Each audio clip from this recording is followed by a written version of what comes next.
Welcome to another Tuesday evening session. And we're going to try and do a little bit more with Repulse Monkey, but let's just get started with a first third.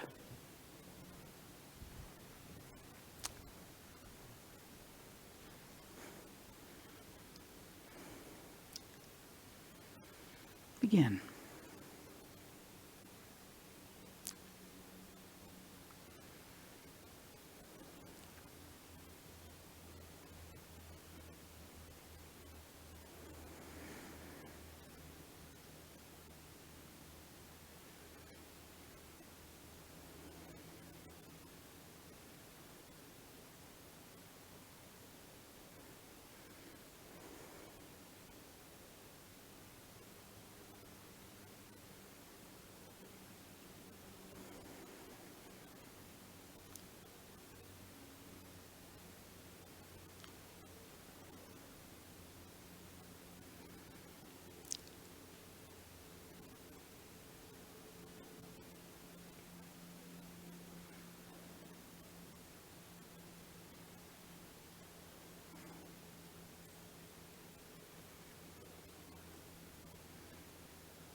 So let's do a round of Repulse Monkey now, just to get in the groove. And since this is the third session, we've gone over a lot of stuff in the first two. So just see what you can embody that we've been working with.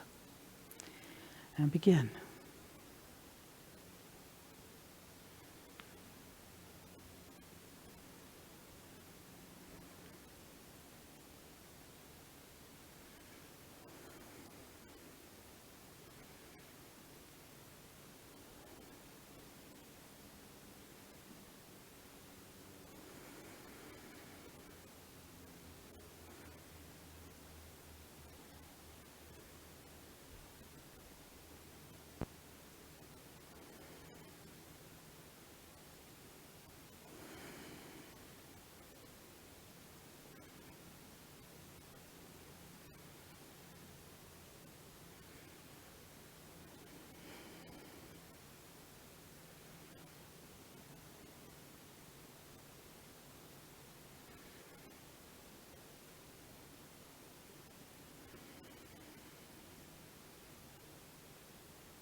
Okay.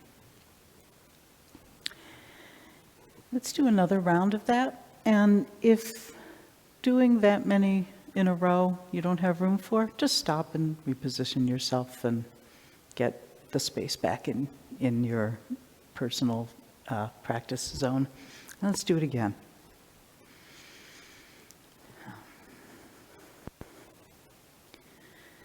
Okay, begin. Turning over, everything changes.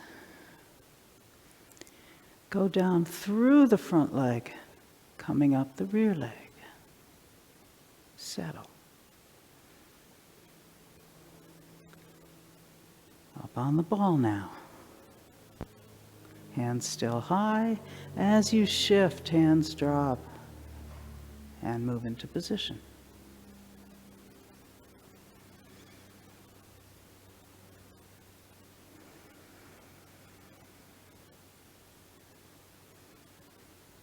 When you settle, there's a little energy that goes out.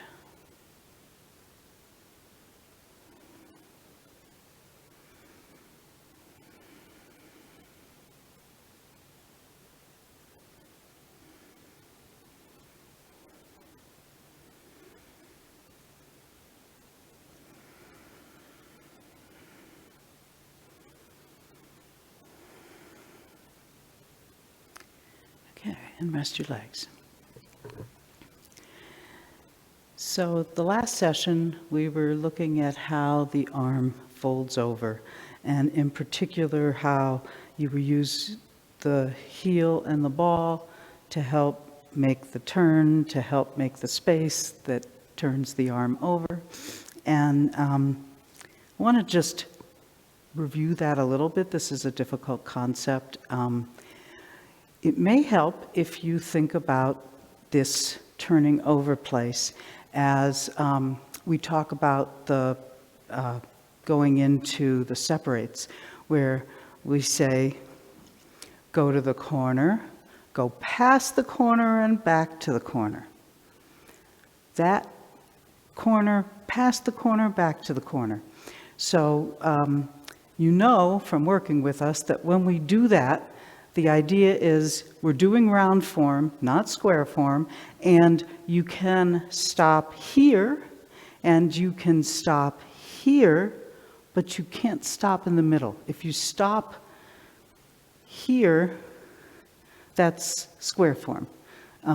That's just, a different thing that we're looking for. But to keep it flowing and change direction like that, there's a place that you cannot stop. That's the turning over place. So the same thing when we do this and we say you can stop, go to the corner, go past the corner, come back to the corner, go to the corner, go past the corner and back to the corner. It has the same idea, and that's part of how the same way that the energy changes direction when we're going into the separates is how the energy changes direction when you're folding over your arm. So let's do a little bit of this, looking for that quality. Remember to keep the awareness in the arm as it moves. So as it's coming up, this is the leading edge. Once you're ready to do the turnover, it's in the fingertips and it comes that way. So that to the corner, past the corner, back to the corner, let it turn over so that it changes from being here, this vertical motion. It's no longer a vertical motion or a flipping the pancake kind of motion. It's got to have this sense of roundness. And part of what gives it the sense of roundness is that you change your attention from this place to letting the fingertips become the leading edge. So let's just do a little bit more of that and try to focus on that feeling.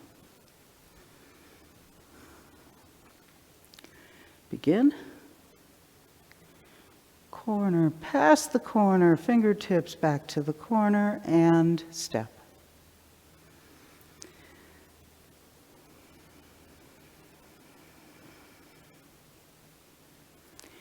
Next one, corner, past the corner, fingertips back to the corner, and step.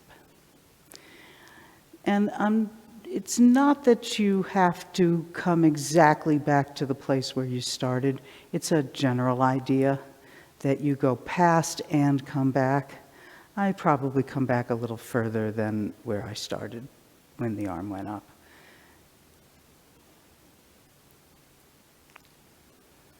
And corner, fingertips, step, and continue.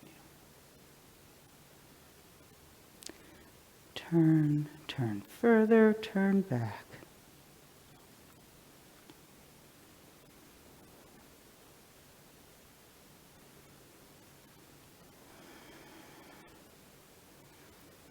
And rest your legs so that we can't really take it apart too much, because then it stops having the movement that keeps it alive, and then it turns into square form, which doesn't quite answer the question of how do you turn this over. But do keep looking for that feeling. And one of the clues is that the arm has to get a little longer. When I turn this way just that little bit more, it raises the arm a little bit and sends it a little bit out. So beware shortening it too soon.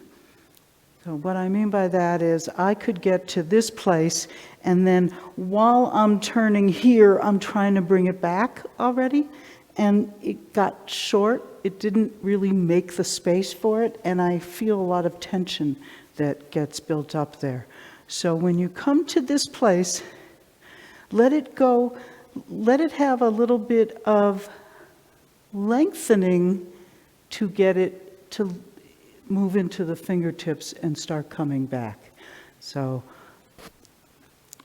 you can try that on both sides.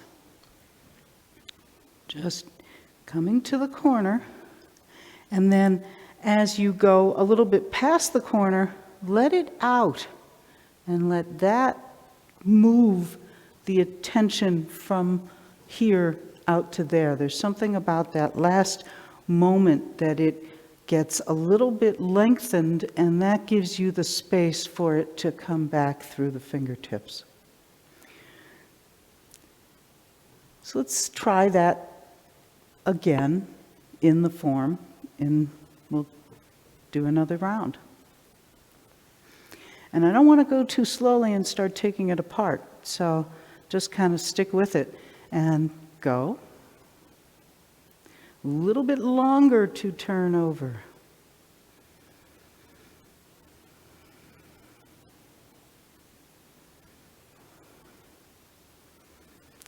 Let it out, fingertips.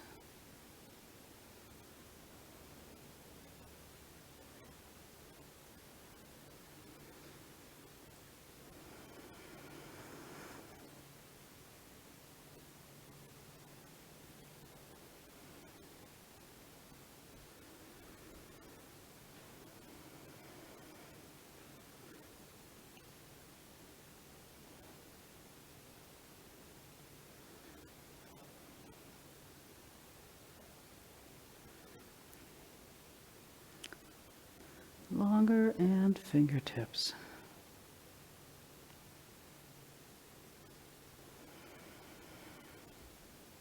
Okay, and take a break. So this, like we've been saying, it's hard to talk about, it's hard to demonstrate, even if we're in person, and it's worth exploring. So just get some ideas that you can work with, and it's worth trying to figure this out. Because a big piece of what Tai Chi is taking an incoming energy, going with it, and then transforming it and turning it back around. So whether it's push hands, sword, or the empty-handed form, it's one of the cruxes of the problems that we have to solve in doing Tai Chi. And in the world, you know, it's not quite as physical in the world, but things come at you and, you know, you want to just push them away. Well, maybe finding a way to transform it will be more satisfying for everybody involved. So it's definitely a worthwhile endeavor. But I want to move on and look at the other hand. We haven't really talked about how that hand drops. So the first thing to pay attention to with this front arm, we know we do the parade wave to get it turned over so that the arm stays high and doesn't start dropping just because we've turned it over.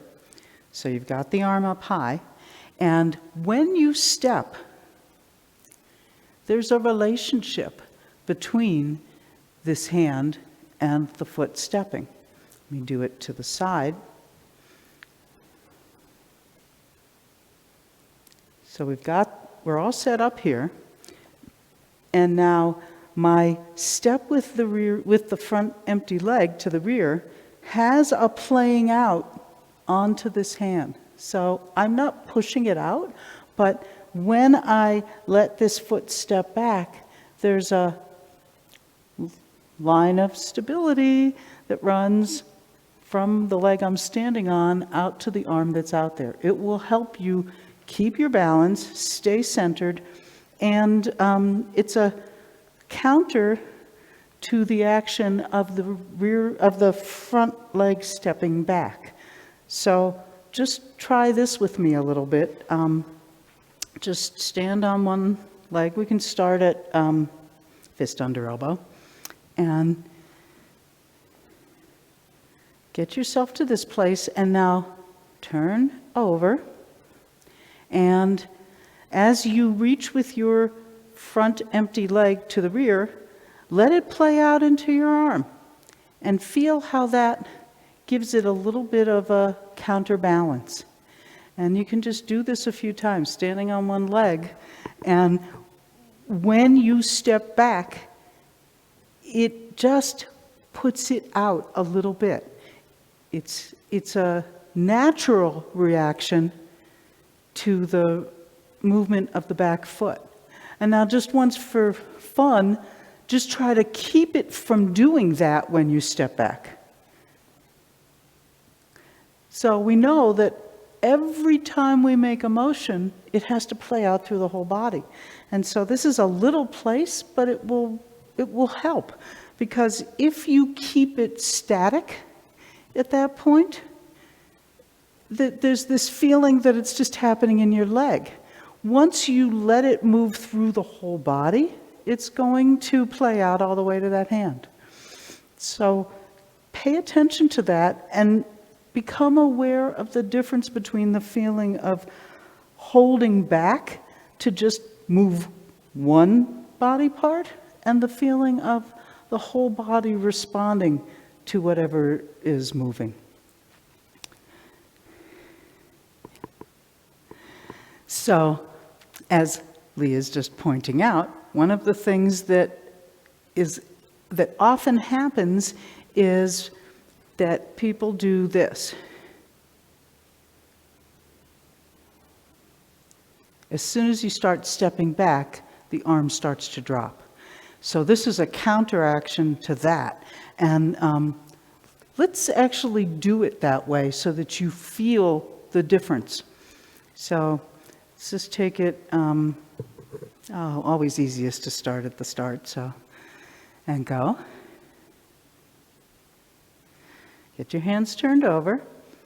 And now, this time, when you step back, let that start drawing your arm down a little bit.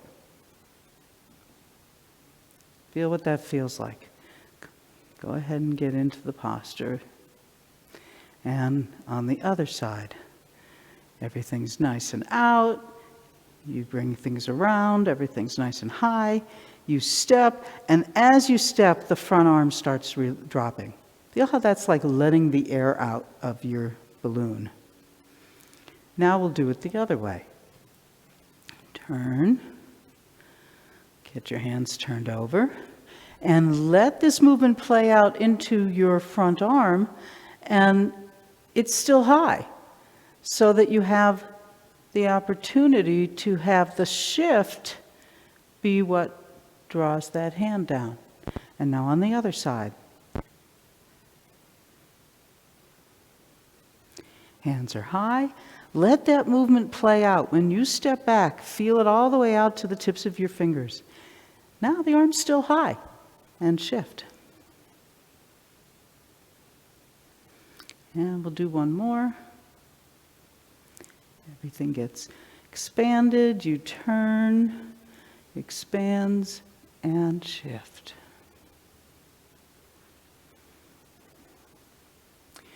So those two should feel really different, and one of them should feel a lot more alive and unified, and with the possibility of something to move on from. When you let the air out at that point,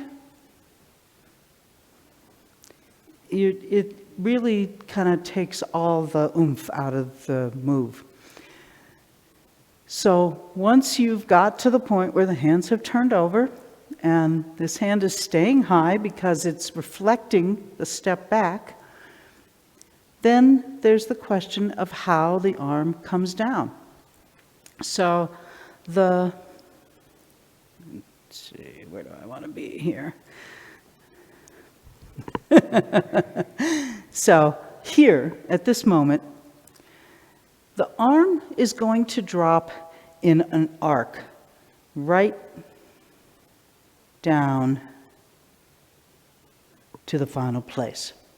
The final position, notice, this is another one of those places we're always telling you, your elbows don't come back behind your center line. Your arm is out here. So one of the typical things that people do is this.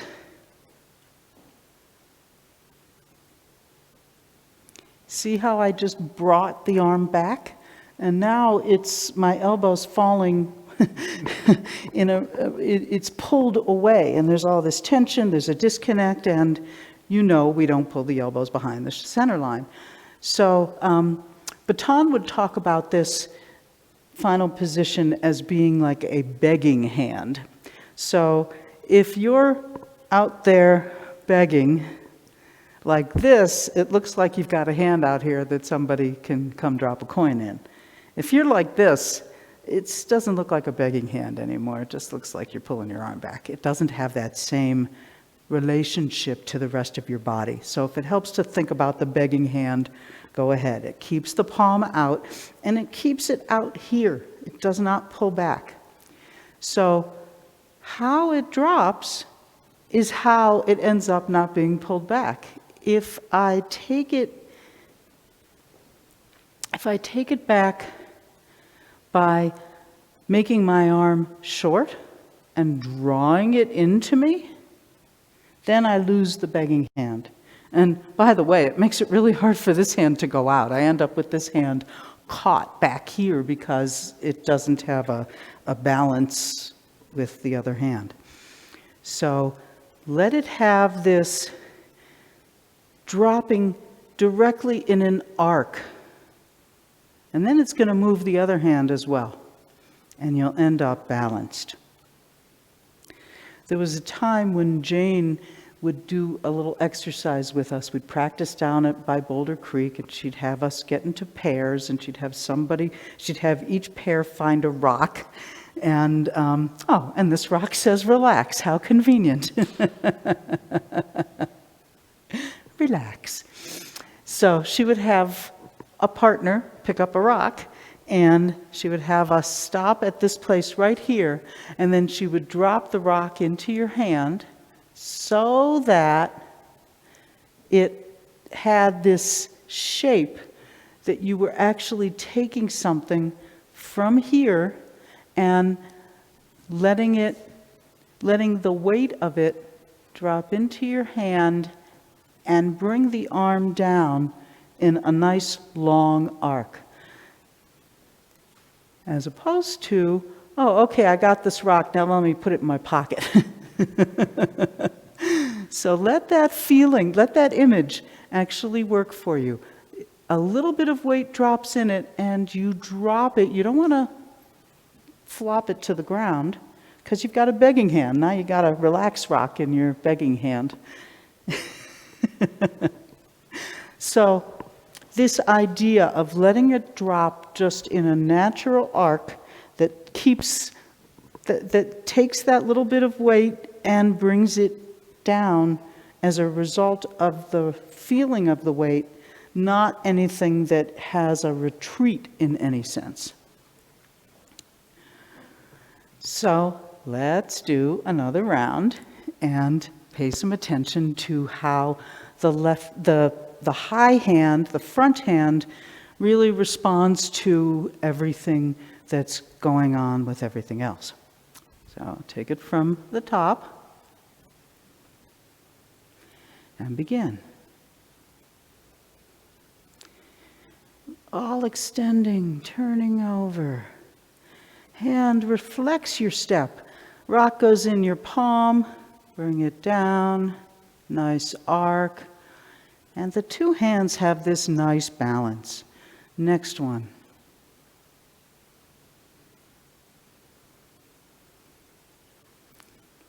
Feel the balance and let it come down in a nice long arc. Again.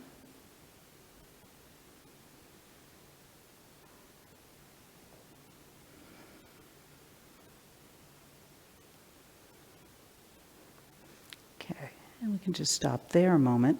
And I want to turn around and show you how the arms really do balance one another. They don't end up where one is back here and one's further out or anything like that. There's a really nice, I can use Lee as my example here. And, you know, here's where his two hands are. They're in a nice relationship to one another. So, yeah, that, you know, you can get crunched, you can get pulled, you can extend too far. Make sure that when you come to that final posture, you know, we talked about how it's easy to overlook the final posture. Really come to that final posture and feel how everything balances. This should not feel like you're just hanging on by a thread and ready to go on to the next one.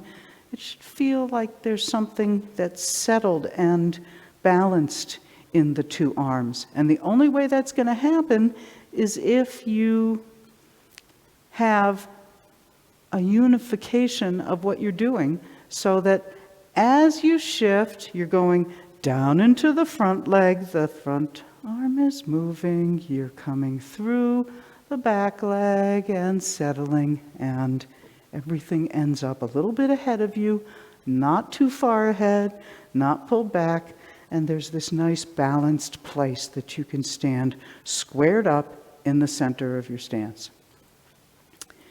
So let's do one more round and I'll hand it off to Lee. And we can just do 3, we don't have to always do 5.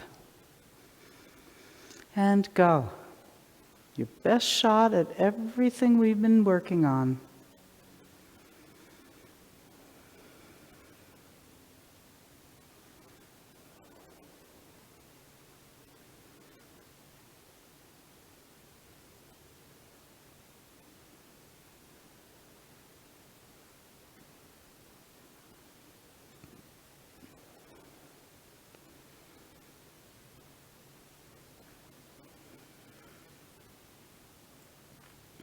And as you stand here, feel relaxed. Make sure that there's the eggs under the armpits or the steam buns, however you like to think about it. Your arms are balancing one another. The weight is in your rear leg. You're centered, upright, and everything feels nice and balanced. Okay, and rest your legs.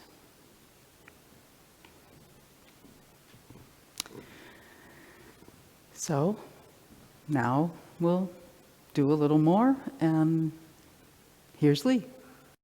Okay, So let's look at another bit in this. And before we do that, what I want to say is this move, like of course all of Taiji, but this one is pretty obvious to us, the way that it is multiple layers.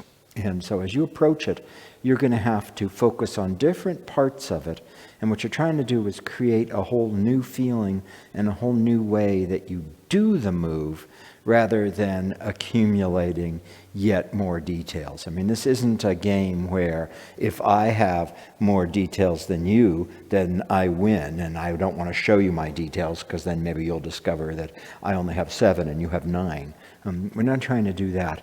So while we're feeding you lots and lots and lots of details, what you should be doing with those is work on each of them and then try to get it back into a feeling of oneness, so it all comes together into a new unity of the way this move works.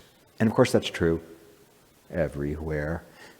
So, as you're working through these videos, I think we're gonna probably decide that this is enough, having done 3 of them on Repulse Monkey today. Today we will decide that having done 3 of them, that's enough. But come back and spend time on them, and go ahead and look at the first one from last week's Tuesday. There's several different things we're doing in there. Look at what we did on Thursday last week. Again, there's big pieces. And then what we're going to do today, as you'll see, Beth just spent time looking at a whole new thing we hadn't talked about and reviewing the other one with this notion of more space inside rather than getting shorter. That's enough, right? So before I do my whole thing, feel free to turn the video off and spend some time practicing this and then come back. Or work through this whole thing in a first round and then come back and review the pieces, because each layer is going to add to the totality. Each little bit will add to the completeness of the move, and it's that completeness and integrity of the move that's what we care about. So we're not giving you so much a million different things to do. We're trying to describe a million different aspects of the unity. So having said that, we need to talk about the feet, the legs, and the waist, and what they're doing through this, and how that works. And so I want to do a little shifting forward and back, and just really pay attention to how that works. And so the way the weight shifts is down and up. The traditional saying is it's like shifting with the hips traveling along a shallow walk, W-O-K, down and up. And that happens both forward and back. And so we tend to pay attention to the 2 lips of the walk or the half pipe. The other way we talk about this is shifting under the bridge versus shifting over the bridge. But that point at the bottom is really important. So just take a 70-30, either one of them, with one leg forward. And as you sit back, the first thing that happens is you release into your front foot, which starts to lower you. I'm exaggerating so you can see it, and starts to move me back. As I hit the bottom, then I come up the back leg. Now I'm on the rear lip of the half pipe. And then I sit down into my rear leg, which takes me right to the bottom, and then I come up into the front leg. So as you're shifting forward and back, it's from the top lip of the half pipe down into the half pipe up to the other lip. Top lip of that half pipe down into the half pipe up to the other lip. And so as you do this, the mind, your intention, your awareness makes different things happen. And so you need to be aiming. So as I'm in my 70-30, if I just go down, it doesn't take me anyplace. And you see what it does is it pulls my rear leg off of the ground at some point. So I need to be thinking the walk, the half pipe. As I'm going down, I'm also starting to go back. And then I come up the rear leg. And as I go down on the rear leg, I could just go down, but I want to slide down towards that point in the middle and then come up the front. So try this on the other leg, whichever one you were just doing. And go ahead when you're working on something like this and you're trying to find a new feeling, go ahead and exaggerate. But then once you've got that feeling, stop exaggerating, because we don't want our forms to have this boingy, boingy, boingy characteristic. So whichever leg you did before, put the other one forward. Sit down, and as you do that, you're starting to move back, and then come up the rear leg, and sit down. As you do that, you're starting to move forward, and come up the front leg. Sitting down, you're starting to move back, coming up the rear leg. Sitting down, you're starting to come forward, coming up the front leg. Once more. Down, starting to go back, up the rear leg. Down, starting to come forward, up the front leg. And so this is real obvious in a lot of our 70-30s, like going from white crane into brush knee. I come through here and I step, and now shifting over the bridge would mean that I start putting my weight forward before the front foot is ready. This is that place where you're just hoping nothing happens. Wolf has enjoyed saying, if you're all balanced and everything is good at point A, and then you're all balanced and everything is good at point B, well, the shit's going to hit the fan in between those two. And so that's going to happen. Here is where I'm going to have trouble and something's going to happen, where I'm not connected to the ground. Yeah, I feel like we're all by myself. So what I need to do is I need to make sure that at every moment there, I'm connected to the ground, right? And now I'm stable and solid, as opposed to a minute ago when I left the ground and then there's nothing to it. So keeping connected to the ground. So do white crane into brush knee with me. So from white crane, the hand drops, the arms fold, you step, and now your front foot is not on the ground completely, only the heel is touching. And sit down into the rear leg to lower the front foot to the ground. That starts to move you forward. When the front foot is on the ground, you can use it to stand on. And do that again. So hands drop, front hand drops, rear hand folds, front foot steps. Heel first, not the ball. Sit down, which starts to move you forward, and that puts the foot on the ground, and then shift forward. Okay, now this time go over the bridge so that you're in the between point A and point B where you can't respond to trouble. So go ahead and step, and now come up and fall into the front foot. Right? We don't do that. Same thing happens in Repulse Monkey. So do it from fist under elbow with me. So turn and turn back. Extend to step. And now what you're going to do is sit down into your right leg, lowering yourself, reaching towards the rear heel. Then you can shift underground and come up the rear leg. And again, turn. Extend to step. Sit down into the front leg, moving back, aiming with the rear heel. Now the rear foot's on the ground. You can shift underground and come into the rear leg. And now once over the bridge. Shift and turn, step.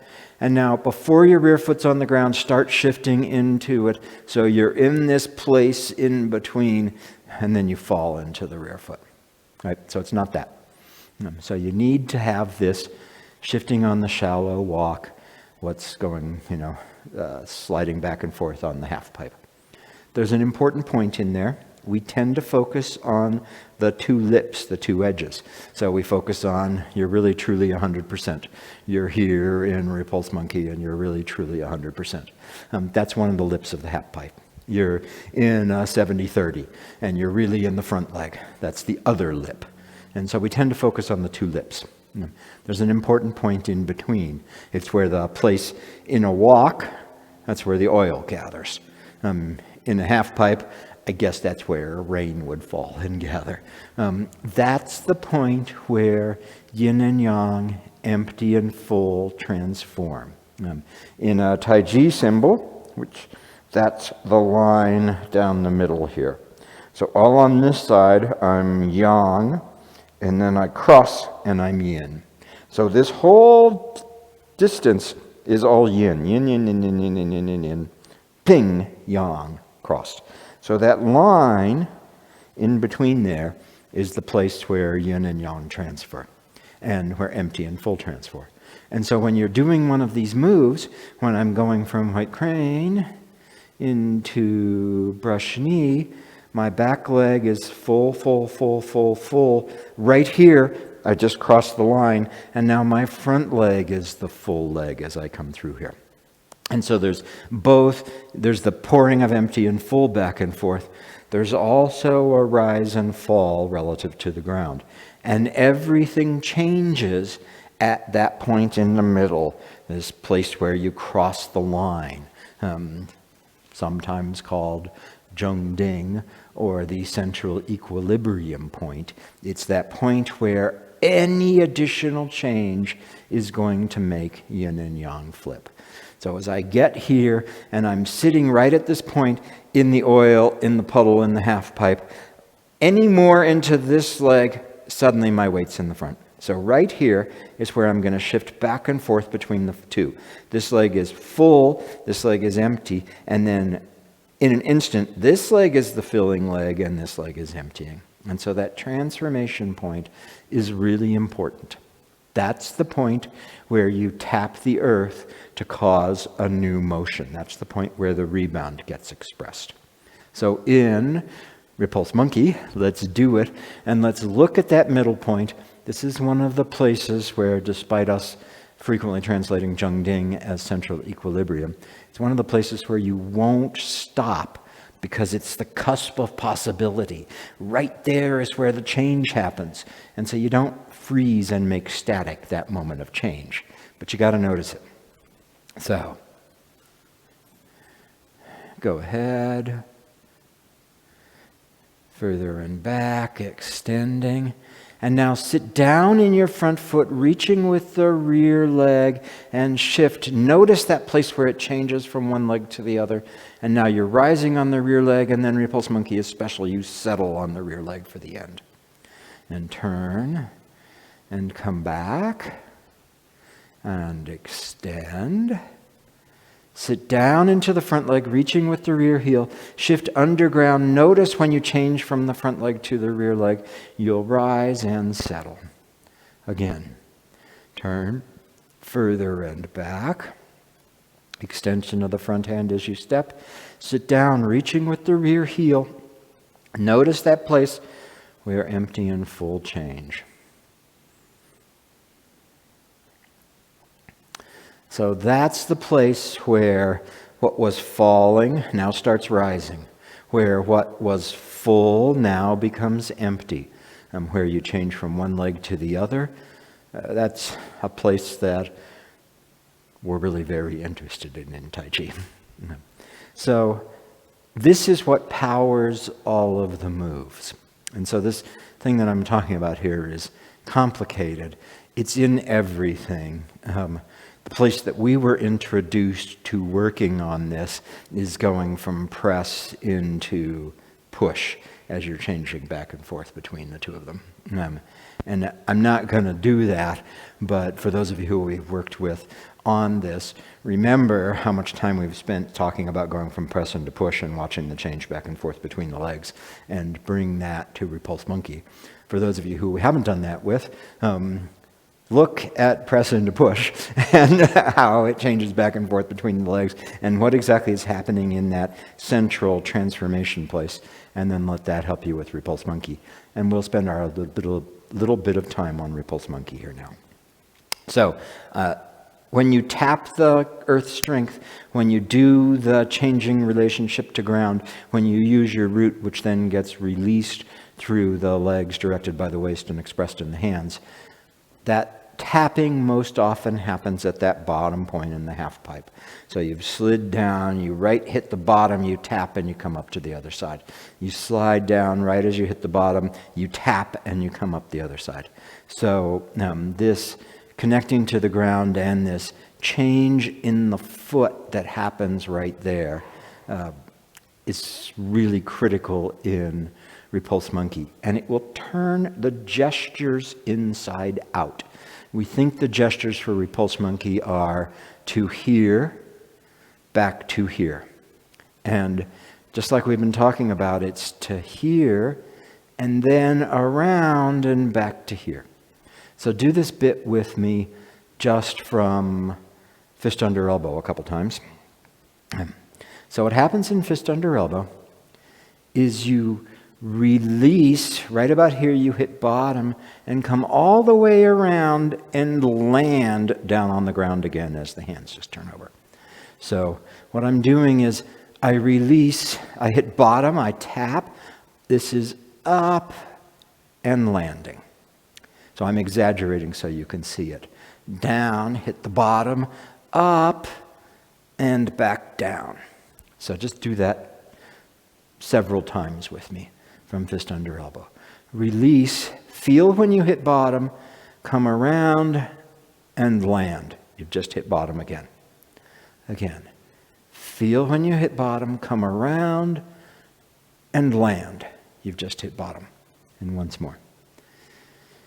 Release, bottom, up, land. Do it on the other side. The reason I started from fist under elbow is we have more of a drop. The final posture of Repulse Monkey, you've actually hit bottom. So go ahead and drop just a little bit. Let that rise, take you all the way around and land. Back to the final posture, weight in the left. Drop a little bit, come around and land. And once more. Drop a little bit, come around, and land. So you see what's happening here. I'm powering this by sinking, hitting bottom. My root taps the earth. It comes through the body. And now I'm gathering again and landing back down in bottom in this foot. And that timing is really important because that hitting bottom again in that foot will let me tap the ground again, which I use to power the next step. But don't worry about that yet. Just make sure you get this, power this first part by sinking a little bit more, tap the ground, follow it all the way around, and hit the ground again. So on both sides, just doing that. Fist under elbow, because it's easier here, you've got a clear drop. So drop, bottom, all the way around, land. You've hit bottom again. You might find that that floats your front foot a little bit. Drop, all the way around, hit bottom. Let that float the front foot. Once more. Sink, bottom, rebounds, land. Change sides. Left foot. Sink, up and around, land. So this time you have to sort of force the tapping the ground to start it a little bit. So sink, the rebound carries you around, and you land. And again. Sink, the rebound carries you around, and you land. So, I said this a second ago, it's that hitting bottom right as the hands come down, the end of the parade wave, that then that rebound is what carries you rear leg back and front hand for the slight extension. So I've come through to here, I've landed, I hit bottom. This rebound is what makes my hand and foot step. So let's try just that bit. We'll just go to the stepping. So from fist under elbow, sink, hit bottom, rebound, come up, hit bottom again, let the rebound from that, extend your front hand and step your rear foot. Again. Sink, hit bottom, all the way around, landing on the ground again, that rebound moves your rear foot, extends your front hand. Once more on this side. Sink, hit bottom, come all the way around, land, that rebound moves your hands and foot. The other side. Standing on the left leg, final posture. Sink to hit bottom, come all the way around. Land, just as you land, you hit bottom. That moves the hand and foot. Again. Sink, hit bottom. Rebound takes you around. Just as the hands arrive, you hit bottom. That rebound moves the hand, moves the foot and extends the hand. Once more. Down, all the way around. Land, rebound makes you step.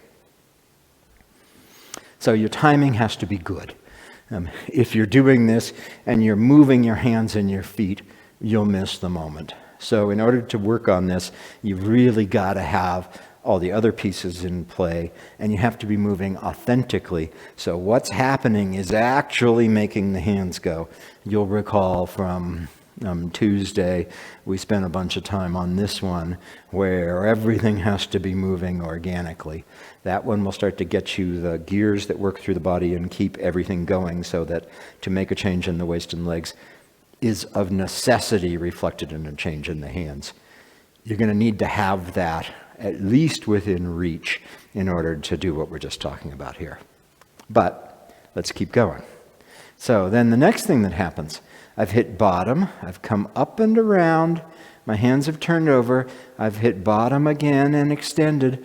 Now I sit down, right there is that bottom place. As it comes up the rear leg, I'm almost done, and then I sink and hit bottom again at the final posture. And that drives me into the next one, and so forth. So let's do Repulse Monkey some. I will talk the bottoms. You got to do all the rest. Most final, before we do this, let me say this. Most final postures don't happen where you've hit bottom. Because the thing is, when you go all the way down, if you stop there, then you have to kind of force the start to the next move. So most final postures finish where you can still drop. So when we're doing push, say, and so I've just, I'm here in push. At the end of push, I haven't hit bottom. The thing that happens now is I can sink, hit bottom, and that sends me into the next one. If when you hold push, you're all the way down here, then you're going to have to force it a little bit. You're going to have to do another drop and come back to make that happen authentically. Or more likely what you'll do is just make it go. And so this is one of the differences between doing forms where we're stopping and holding postures. Because when you're holding a posture, you'll almost always just sink and let everything go down. And that is fine. That's the right thing to do. But then you're going to have to either just move back, or you're going to have to do a little bit of an artificial drop to power the back. And so that's okay if we're stopping and holding postures. That's the way it is. But when you're doing the form, the snapshot you would take of most of the postures is not where you've actually hit bottom in the front foot, because that hitting bottom in the front foot is the start of the next move. Just like, here, when I step to this place here, I have not hit bottom yet, and my foot's not on the ground. So now I can sink, hit bottom in the rear foot, and allow that rebound to come out and power the next move. As an asterisk, I'll note that this is how we're talking about the line of action and the line of stability too, and they're actually different. So file that away. Most final postures don't have the snapshot isn't taken at the bottom place, right? The snapshot here is taken here, not here. So the snapshot in the punch is taken here, not here. And that's an important place, but when I'm not here in the punch, because then all I've got is arms. I'm here in the punch so that I can sink into the front leg, let the rebound take me back, sink into the back leg, let the rebound take me forward. So all of those going on, you'll have to work this, and this will only appear realistically in round form and round form that's continuous. I say this because Repulse Monkey is one of only a handful of postures, and those following along at home should be wondering, what are the other postures that are like this? And you've got the tools to figure that out. But Repulse Monkey is one of the handful of postures where the final posture, the snapshot would be taken as I hit bottom.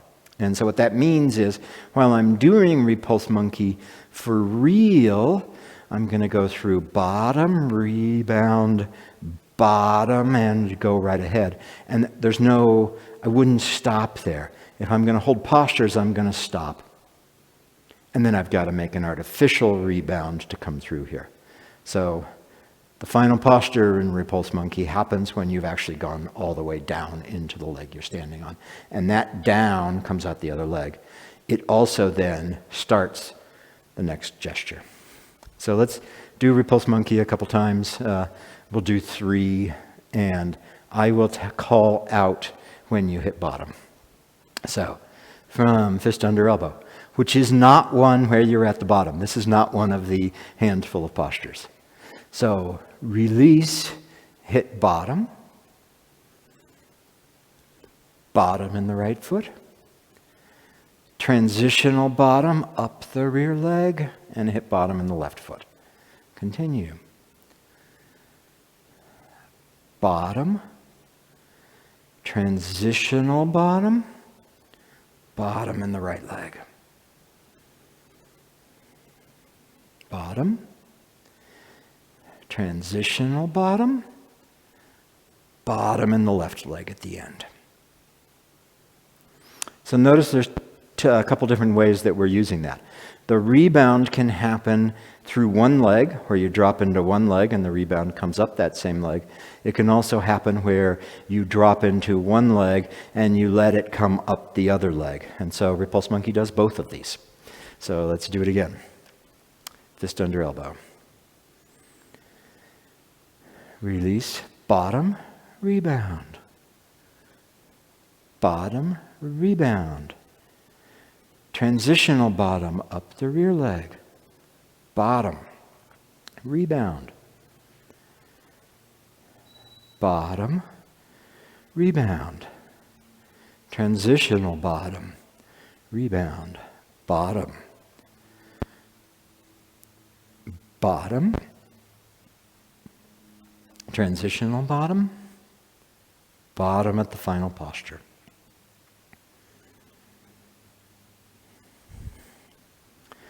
So, this is why sometimes when students ask us to work on this, we are hesitant, because there's so much going on there, and it's really easy to confuse yourself. So we're giving you the pieces to figure out how to work this. This one here, when you come from white crane into brush knee, actually studying this sitting down and then the change as you come into the brush knee.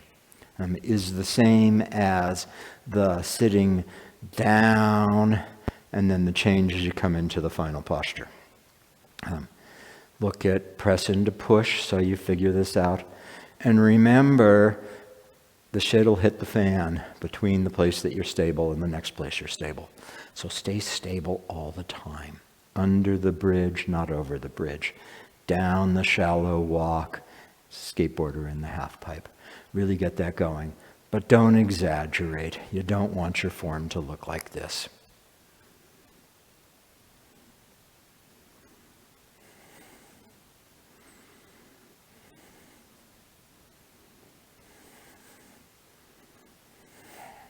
So, you can exaggerate a little bit to get the feeling, but exaggeration is always forced. And so then what you want to do is, after you've got the feeling, let go of all the exaggeration and all the force, and do what you need to do, relax, so that you can find that same feeling moving through the relaxed body without the force. So let's do it again, and really try to find that. Try to find those places where you hit the ground, you tap the earth strength, and that causes a rebound that goes through the body and takes you into the next move.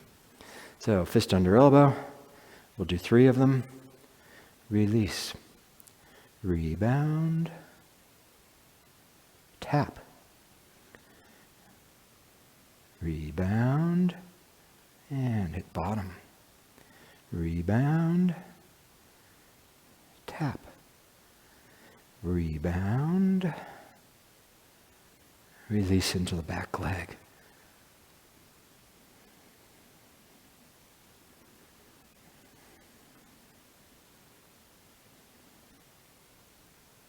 Great. So I don't want to make a big deal out of this next thing. It's more something that you'll observe is true than something that you do, which is there's a little more waist turn in here than you might think. So as I'm doing Repulse Monkey, I turn, and then we already said you turn a little further, and then you come back. I'm not square. I step. As I shift, my waist is going to go all the way from one corner to slightly the other corner, and then as I settle, it'll come back to the front. Then I turn a little further, and I come back. My waist is pointed towards the left of center. As I shift and come through here, my waist will end up very slightly right of center. This is at the top of the rear leg. And then as I settle into the rear leg, it comes back to the front. So this is not a wiggly wobbly waist thing. I'm not trying to do big things with the waist. But if you observe what's happening and you authentically drive it from the legs, you'll see that this is going on. And as a little note, we were working in a class with Maggie one time where she introduced this idea that the waist, as you're shifting back, will actually go a little past the front and then settle back. And then, I've lost where my hands are. Yeah. As I come back, it'll go a little past the front and then settle back. And there was basically rebellion in the class. The students just couldn't handle this. And we actually talked to some students later on who were like, oh, God, so it's just all over. She's got to just be making that up. I don't think she was. It was interesting. After a little bit of the rebellion, at one point she finally threw her hands up and said, okay, do it however you want, and walked away. But I think this is actually really key, especially when you couple it to the way that you're using the ground when you go through here. And people have asked me about this a number of times, and so I want to actually address it. As I'm doing this here, you'll see what looks like a slight pause right here where I'm not doing anything. It looks like I'm coming to rest there, but I'm not. Your eyes should be open enough now to see that as I'm doing this, here's where my waist is turned back slightly, and now I'm settling. And watch this hand. Watch what happens with that hand. As I come through here, I hit bottom, I come out, coming back and settling. That hand goes out. It doesn't come back. So the thing that can happen is this, that as you get to here and you settle, the front hand comes in. No, this is the pushing the monkey away hand. As I settle, there's a connection that actually sends that hand out a little bit. It doesn't go out a lot. I'm not already halfway into the next move where I'm already pushing it out, but it doesn't come back in. It goes out very slightly. Beth is trying to catch it with the very slightly. So you see it's moving maybe a half an inch. But that's happening as I settle into the back leg. And that's the moment where I've come past the corner, and now I'm settling, and I need to make sure that that drives this hand out. So let's do it a couple more times and try to put it all together. Remember all of this stuff. Turning a little further. As you turn further, that sends the front hand back. You're going to land and extend, and then let it come back. Hit bottom. Use that to drive you into the next one. Hit bottom. Use that to extend. This all gets brought back. So everything we've been doing over the last 3 classes, give it your best shot. Rolling up my shirt sleeves, going to give it my best shot. And we'll do 3 Repulse Monkeys 3 times, so you get a chance for this. And I might say something, but mostly this is for you to just give it a shot. Okay, from fist under elbow, and go.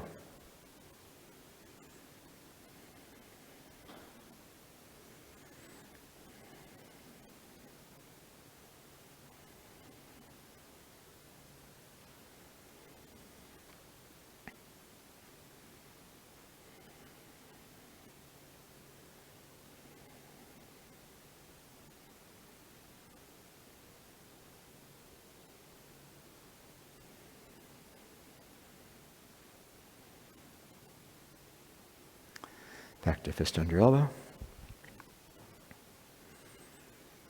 And go. Turning further and back. Rebound to step. Underground. Settle comes out the front palm.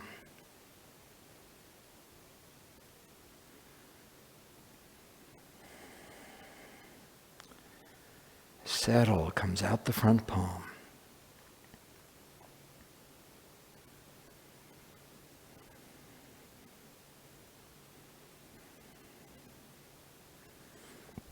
Once more. Go ahead.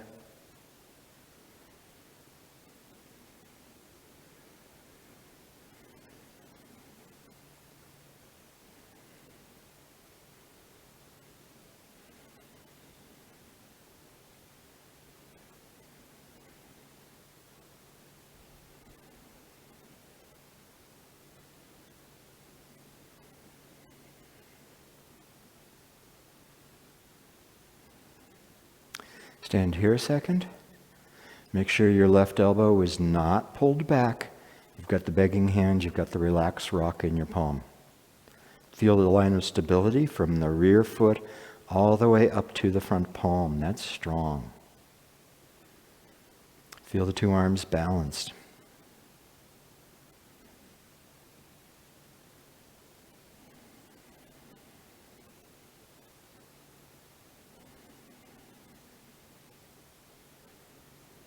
Like a meditation.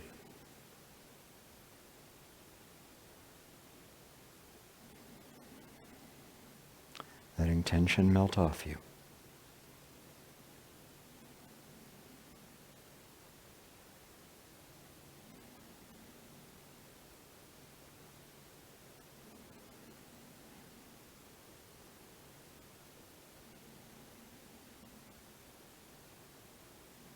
Take a break.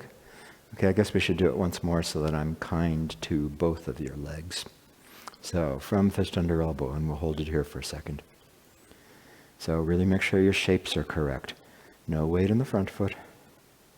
The ball easily rests off the ground.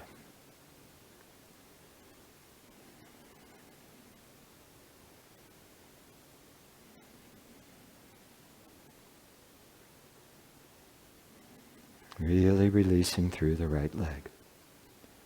Tension melts off of you. Mind rests in the Dantian.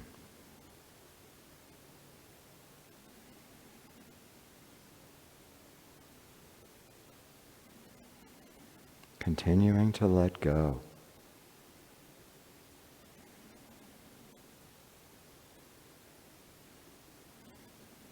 Now 3 repulse monkeys.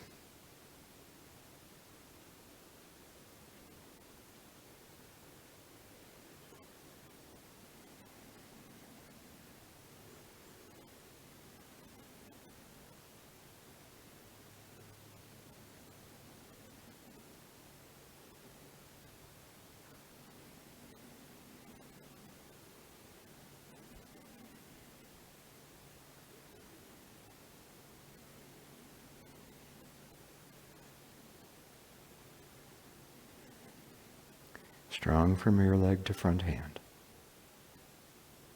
And take a break.